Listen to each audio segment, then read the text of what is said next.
You okay? Come here. Come here.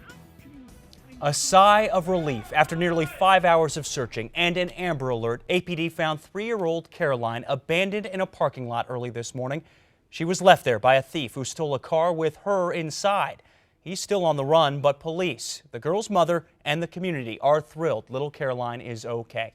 Thanks for joining us for this KRQE.com webcast. I'm Alex Goldsmith. She was crying, cold and alone, but alive, found by an APD officer and father who, like many, was very happy to see her. News 13's Candace Hopkins is live near San Mateo and Indian School with his lapel video and reaction. Candace.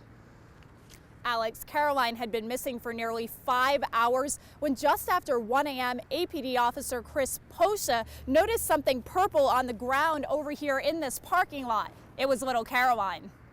I exited my car and asked her if she was okay, and she said she was cold and she was crying, and I picked her up and put her in my car. Hi, sweetheart. You okay? Come here. Come here. Come here. I know, come here. Officer Posha scooped Caroline up and got her into his cruiser to warm up.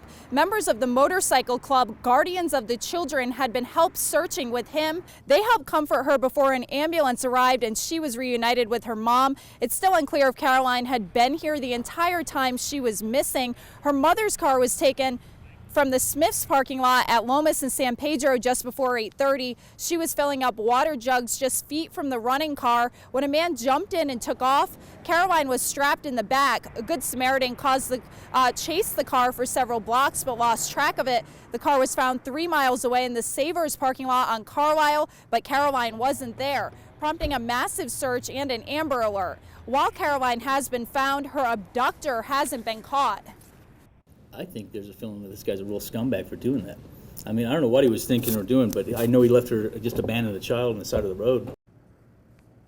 This is a picture of him captured on surveillance video. He's described as a possibly Hispanic man, about 6 feet tall and 200 pounds. He was wearing a puffy black jacket and jeans. Meanwhile, Caroline is okay. She hasn't told police much, but was perfectly happy watching a Disney movie at the hospital. Officer Posha is a father himself with 3 kids of his own, so this hit especially close to home for him. Back to you, Alex. All right, Candace, thank you very much. Police weren't the only ones looking for little Caroline. The community helped those efforts too.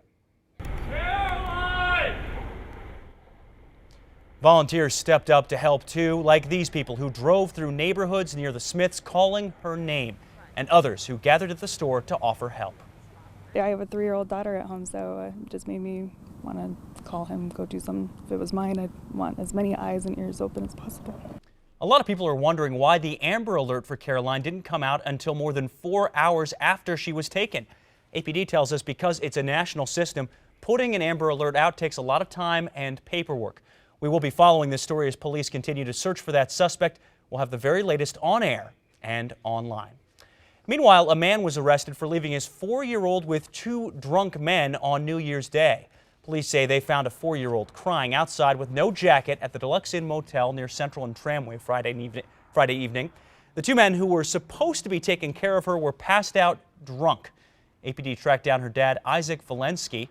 According to a criminal complaint, he told them he knew at least one of the men had a drinking problem but left anyways to, quote, go hustle, end quote. Valensky was arrested for child abuse and now has a $15,000 bond. 2 men accused of murder also appeared in court this morning. Deputies say Steve Salazar and Andrew Romero went to a home in the South Valley on New Year's Eve to collect a debt. According to a criminal complaint, Salazar went inside and killed Floyd Mascarenas. Both men were arrested for murder after Romero came forward to detectives. They are both booked on $250,000 cash only. A former New Mexico prison doctor accused of sexually assaulting inmates during exams is the subject of another lawsuit. The Albuquerque Journal reports that a Guadalupe County Correctional Facility inmate who alleges Dr. Mark Walden fondled him filed a lawsuit in federal court last month. Nearly 80 inmates from 2 state prisons say Walden victimized them or failed to give adequate medical care. The inmate in the latest case said he didn't come forward sooner because he was embarrassed and was afraid of possible retaliation. Chris Gilson joining us now, and what are we going to be looking at for the week ahead here, Chris? It was quiet this weekend, but changes begin tomorrow. Those clouds are going to be on the increase tonight and first thing on your Monday morning. So it's going to be cold tonight still. despite some extra clouds, and then the rain and snow chances ramp up, especially by tomorrow evening, and then continue off and on throughout the entire week, as we'll have a couple of storm systems roll through parts of New Mexico over the coming days. We'll talk more about that in just a second. Today we managed to top out at 41 degrees, kind of like your Saturday. We managed to break into the 40s 2 days in a row. 45 in Santa Fe today, with the lower 40s to near 50 degrees stretching into the southern half of New Mexico. Right now we're back into the upper 30s here in the metro, 33 in Santa Fe. So those temperatures are going to take a dive as we head into the overnight hours. So it is going to be another cold night with lows dipping back into the teens and the lower 20s in many locations. We were dry this weekend thanks to an area of high pressure, but that's pushing off to the east. Notice those clouds increasing in parts of Arizona into California around Las Vegas. That's ahead of our next storm system that arrives late tomorrow into Tuesday. Then behind our first storm system, another one rolls in by the middle of the upcoming week, and it will give us a quick shot for rain and snow over the coming days. So we do have winter storm watches up for Quemado and points to the south around Grand County and to the north of Silver City and to the west of Socorro. That's where we're looking at 6 to 10 inches of snow as we head into Monday night and early Tuesday. So the western half of the state is going to see a bulk of the snow as we begin the week. We'll start out dry for Monday morning.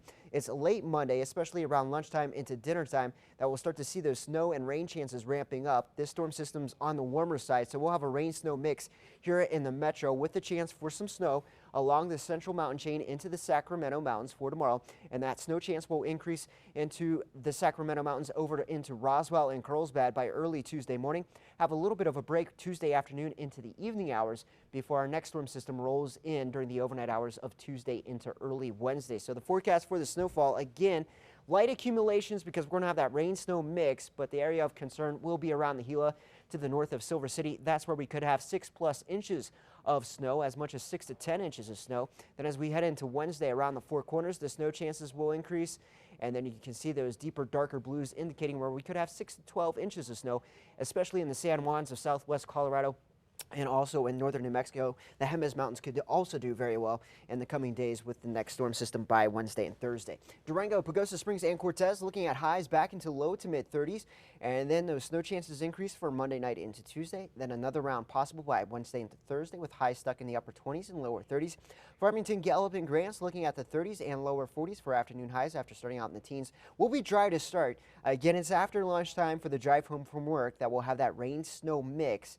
This storm system, at least the first one, is on the warmer side, so we'll have more of a mix as we start things out for tomorrow night. And then over to the southwest, again, parts of the Gila, the higher elevations, that's where we could have 6 to 10 inches of snow. Lower elevations, looking at all rain around Lordsburg and I-10 between Lordsburg and Deming over to the southeast. We're dry for tomorrow. It's late Monday night into early Tuesday that you'll see your snow chances going up around the Sacramento Mountains into Roswell, Artesia, and Carlsbad into the northeast. We're dry for tomorrow. A better chance for some rain and snow here by the middle of the upcoming week with highs into the upper 30s, lower 40s in Las Vegas. Santa Fe, Espanola, Taos looking at the 30s and the 40s. Chance for some spot snow tomorrow. A better shot with the second storm system that arrives by Wednesday into Thursday. Highs falling back into lower 30s to near freezing by Thursday and Friday in Santa Fe. Cedar Crest to Harris Edgewood looking at the 30s after starting out in the teens and the single digits once again in Moriarty. And then those highs hovering in the middle to upper 30s with a chance for snow by Wednesday and Thursday. And in the metro, we'll start out dry. Clouds on the increase tonight and first thing on your Monday morning. It's for the drive home from work that we'll see our rain chances and snow chances going up. With those temperatures hovering above freezing, we'll have that rain-snow mix, so accumulation will be light, if any at all, for tomorrow. A better chance for some more rain and snow by Wednesday and Thursday, and then those highs falling back into the 30s by next weekend. All right. Thank you very much, Chris. And thank you for watching this KRQE.com webcast. We'll see you tonight at 10.